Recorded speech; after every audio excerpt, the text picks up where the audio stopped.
Hello and welcome to another episode of Dave Speaks from the Tiny K Car, once again, in all its glory. I got an email asking about some dating tips. What are some dating tips for when you come to Japan? And they are probably what I would recommend as dating tips for anybody, no matter where they were in the world, except for a few juicy tidbits at the end, which are kind of funny anecdotal experience that I have.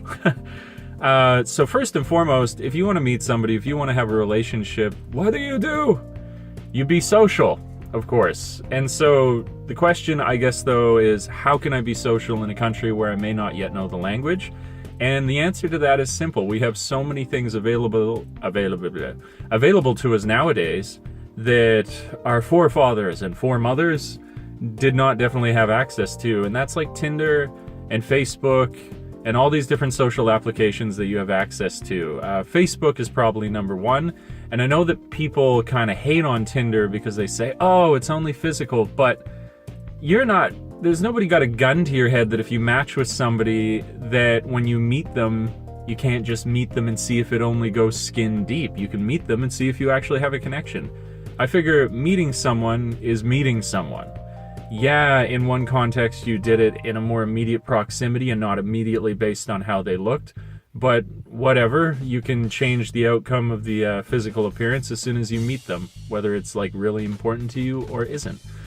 So I would recommend that. I would recommend going on Facebook, seeing what sort of social events are happening. There's going to be lots around you if you're near any of the major city centers, which are abundant in Japan, so that's one way.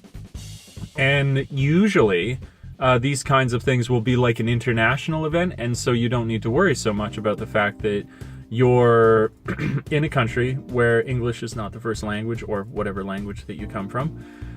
You will be at an international event, so it's really, really easy to meet people, which is really, really cool. I know a number of people who go to Facebook events, if only for the social aspect of it, not necessarily to meet people and date, but you could, if you so desired. Beyond that, probably the one that should have been at the beginning of the video, is language. Of course, I think people neglect, there is this sort of, I don't want to call it a myth, because in many ways it can be true, that when you come over here, you're so desirable because you are exotic and you are foreign.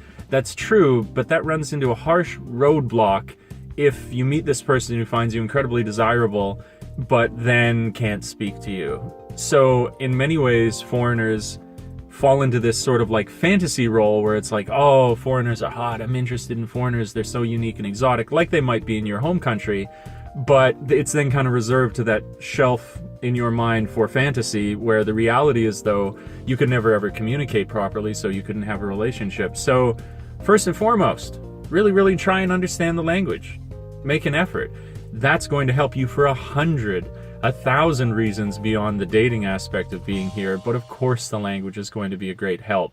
I can name a number of people who, if you even wanted a reason to have a date, you use that. You go under the guise of going out there to do a language exchange, but it's really to see if you two have any chemistry. And you probably wouldn't be able to do that on Tinder because it's obvious as a dating app, but on Facebook it's different. You could go to a social event like a language meetup and use that to find people, because they're probably, men and women, we're all looking for somebody for whatever, kind of relationship you might have. And that goes back to the whole idea, no matter what country you would be in, you would play off your strengths. What's something that you enjoy in an environment that you're comfortable in? Well, that's probably your language. So that's a place that you're going to be very relaxed and be able to speak confidently and show that number one important thing I just said, which is confidence. Partners are attracted to each other usually by confidence. It's not somebody who's meek, afraid, that we have a really good connection with. So use the language aspect when you're over here. Use the social aspect as well. What else would I recommend? Kind of funny. This is, if I can recall something else by the end of this, I will. But this is good. You might want to be aware of some cultural details. Now, this could come after you are in the relationship, but there are some variations once you're here. For example, a cool one for guys is that in Japan, the order of gift giving for Valentine's Day is reversed. Men actually receive the chocolates here. Can you believe that, guys? Isn't that incredible? We get the chocolate Finally! But then there's a day that follows where you're supposed to give them back chocolates. Any day. The point of my long-winded anecdotal story was that I thought a cool thing to do, I was going to see this girl on Valentine's Day, I'll grab her some flowers. She'd love that. Bitches love flowers. But here's a mistake. I got a message from her afterwards, and she said, that was really nice that you bought me those flowers. And I was like, oh, of course it is. But she said, do you know what kind of flowers those are? I was like, no, I don't know. I thought they were nice flowers, categorically. I would call them pretty. She's like, they're actually funeral flowers. They're flowers that you put on somebody's grave. So this is the sort of thing you don't give to somebody if you're trying to convey good news. These flowers, it was almost like, I'm going to kill you, or something like that. So really, really poor decision. Educate yourself as to the maybe those more subtle cultural differences, like giving people funeral flowers for Valentine's Day. Not a good idea. And aside from that, you can see a trend here. It's all stuff that would work in your home country. Be confident, communicate well, be able to communicate at all. Most of us men aren't capable of this. Be social, play off of your strengths. People do a disservice to themselves in dating, thinking that it's far more complicated than it is. They learn a million different hobbies to try and attract a different mate. I guess that's getting awfully formal to describe a relationship. To attract someone, when really we'd just be happy with someone who's confident and happy, and we don't need to be like each other. We don't need to have everything in common, because it's usually that they're different from us that has some interest. So there you are. Those are some dating tips, plus one bonus tip. I knew I was going to forget, but this won't need editing for this. A last thing, talking about language exchange. There's an application that you can get that, one, is great for language exchange, and two, has another great benefit for dating, kind of related to what I mentioned earlier. The application is HelloTalk. And HelloTalk is specifically, you go into it, you say, this is my language ability, this is what I want to learn, and then you are connected with like-minded people who want to do a language exchange, except it's not like going out to an event to do it, and you can meet people on this application and talk. Why is this application great for dating? Because it's not a dating app.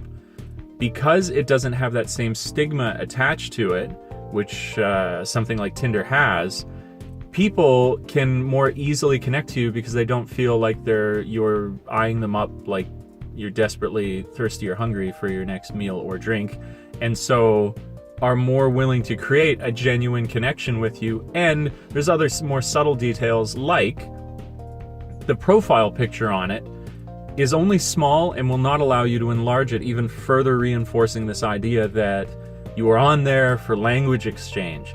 Countless relationships in Japan have resulted as a result of language exchange, and this is just another avenue to be able to find that kind of thing, because everybody else in Japan uses Line. So as soon as you've started to have a good conversation there, say, hey, you know what, this is a buggy program and it never, it drops half our messages. Do you have Line? You're online, they have a bunch of pictures online, or however quickly you're going to be able to see more of them than the little profile picture. And if you don't want to be that sort of person who's like, oh, I don't want to be about the physical, then you can go onto this and forge a connection with this male or female or whatever, and then move to the physical aspect of it either, if you are that kind of person. So there you are. There are my thoughts. A few dating tips. Thank you for the email. I've responded to most of them now, at least in writing, not necessarily through video.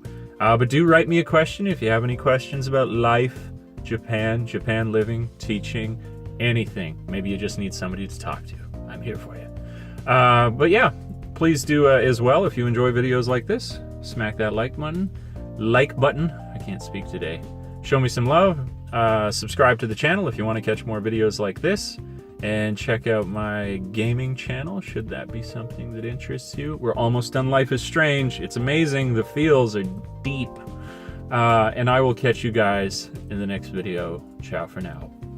Peace.